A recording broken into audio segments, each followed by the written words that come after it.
कर्ण के रथ का धरती में फंसना महाभारत के युद्ध का एक बहुत ही महत्वपूर्ण और नाटकीय घटना है, जिसने पूरे युद्ध की दिशा और परिणाम को बदल दिया। इस कहानी को विस्तार से बताने के लिए हम इसे कर्ण के जीवन, उनके संघर्षों, युद्ध की घटनाओं और रथ के फंसने के समय की मानसिक स्थिति को गहराई से समझने का प्रयास करेंगे। कर्ण की कहानी महाभारत के प्रमुख पात्रों में से एक है, जो आदर्श, त्याग और अपने धर्म के प्रति निष्ठा का प्रतीक है। उनका जीवन सदैव संघर्षों से भरा रहा, चाहे वह उनकी जन्मजात पहचान का संघर्ष हो या फिर अपने मित्र दुर्योधन के प्रति उनकी निष्ठा। महाभारत के अंतिम युद्ध में जब कर्ण और अर्जुन के बीच महायुद्ध हो रहा था, उसी समय कर्ण का रथ अचानक धरती में फंस गया। उस समय कर्ण ने दूसरा रथ क्यों नहीं लिया और संघर्ष जारी क्यों रखा? यही प्रश्न इस कहानी का केंद्र बिंदु है। कर्ण का जीवन और संघर्ष। कर्ण का जन्म एक राजकुमार के रूप में हुआ था, लेकिन उन्हें यह पहचान कभी प्राप्त नहीं हुई। उनके जन्म के समय ही उनकी माता कुंती ने उन्हें त्याग दिया था और वे एक साधारण सारथी के पुत्र के रूप में बड़े हुए। इस कारण से समाज ने उन्हें हमेशा नीची दृष्टि से देखा, जबकि वे देवता के समान शक्तिशाली योद्धा थे। यह जीवन भर का संघर्ष कर्ण के मन में एक गहरे आत्मसम्मान और अपने धर्म के प्रति निष्ठा को जन्म देता है। युद्ध का आरंभ। महाभारत के युद्ध में कर्ण का मुख्य उद्देश्य अपने मित्र दुर्योधन की रक्षा करना और उसे न्याय दिलाना था। वह जानते थे कि उनका युद्ध अर्जुन से होगा और वे इस युद्ध के लिए तैयार भी थे। उनके पास युद्ध के सभी आवश्यक अस्त्र शस्त्र थे, जिनमें उनके गुरु परशुराम से प्राप्त ब्रह्मास्त्र भी शामिल था। शापों का प्रभाव। महाभारत के युद्ध में कर्ण को दो महत्वपूर्ण शाप प्राप्त हुए थे, जो उनके अंत की ओर इशारा कर रहे थे।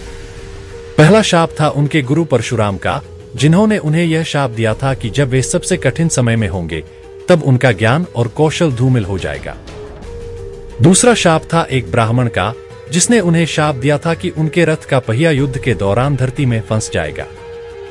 रथ का फंसना। युद्ध के उस निर्णायक क्षण में जब कर्ण और अर्जुन आमने सामने थे, कर्ण का रथ अचानक से धरती में धंस गया। यह क्षण उनके जीवन का सबसे कठिन समय था, क्योंकि उनके पास एक ओर अर्जुन का घातक बाण था और दूसरी ओर उनका रथ जो हिल नहीं पा रहा था। दूसरा रथ क्यों नहीं लिया? इस स्थिति में कर्ण के पास दूसरा रथ लेने का विकल्प क्यों नहीं था? इसके पीछे कई कारण थे। एक, युद्ध की गति और सम्मान। कर्ण एक महान योद्धा थे और उनका आत्मसम्मान बहुत ऊंचा था। युद्ध के मैदान में वह अपना सम्मान खोना नहीं चाहते थे। यदि वह युद्ध के बीच में दूसरा रथ लेने जाते, तो यह उनके लिए शर्म की बात होती। दो, गुरु परशुराम का शाप। परशुराम द्वारा दिए गए शाप का प्रभाव इस समय पूरी तरह से स्पष्ट हो गया था।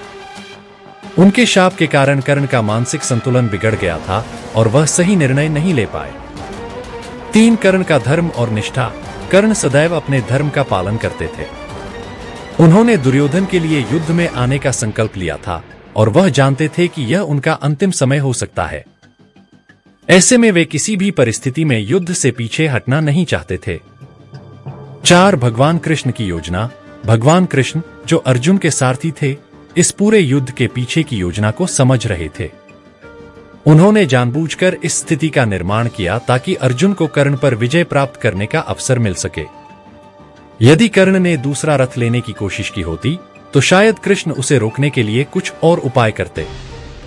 कर्ण ने अपने रथ के फंसे होने के बावजूद युद्ध नहीं छोड़ा। वह अपने अंतिम शस्त्रों का प्रयोग करके अर्जुन से लड़ते रहे। कर्ण ने अर्जुन को कई बार पराजित करने की स्थिति में ला दिया था, लेकिन दुर्भाग्यवश उनके शापों और रथ के फंसे होने के कारण वे अंततः हार गए। अर्जुन ने भगवान कृष्ण के आदेश पर कर्ण पर हमला किया और अंततः उन्हें मार गिराया। कर्ण का रथ का फंसना और दूसरा रथ न लेना उनकी निष्ठा, आत्मसम्मान और उनके जीवन भर के संघर्षों का प्रतीक था। उन्होंने अपने मित्र दुर्योधन के प्रति अपनी निष्ठा निभाई और अंतिम समय तक संघर्ष किया।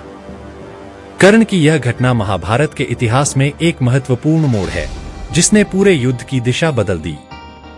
उनका जीवन हमें यह सिखाता है कि चाहे परिस्थिति कैसी भी हो, अपने धर्म और निष्ठा से कभी समझौता नहीं करना चाहिए।